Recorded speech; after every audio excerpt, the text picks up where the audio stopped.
Нэгэн тонглог өглөө. Бяцхан нэрэ гаруй цонхны цаанаас ширтэн сэрлээ.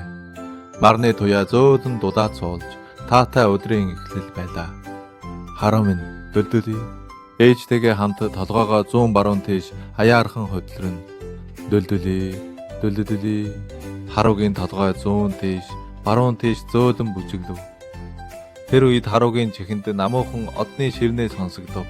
Харуу минь хорвоо ертөнц гэдэг нь тэнгэр газар хоёр гар барин бүтээсэн үзэсгэлэн зураг юм шүү. Од нь инээмсэглэн нүдээ ирмэн хэлв. Зөвхөн урагш харалгүй зүүн тийш баруун тийш ч бас харж байгаарай. Тэгвэл чиний нүд замаа олж сэтгэл чинь ухаанд хүрэх болно. Харуу зүүн тийш харлаа. Навчсыг салхи намраа хийсгэж хамт тоглож байлаа. Баруун тийш харлаа. Муур сүлээ шаруулж инээмсэглэж байлаа. Дөлдөлий. Харуу өөрийн толгойг зөөлөн хөдөлгөв. Хүзүүний ар талд дулаацаж мөрн хөнгөрөв. Сэтгэл нь мэдрэмж нь илүү зөөлөн таатай боллоо. Би одоо ойлголоо. Од минь. Хорвоо ертөнцийн зүүн талд ч баруун талд ч хайр дүүрэн байдаг гэдгийг.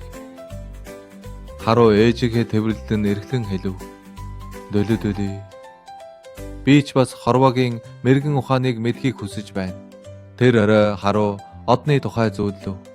Жижиг одод дөлдөлий бүжиглэж байлаа.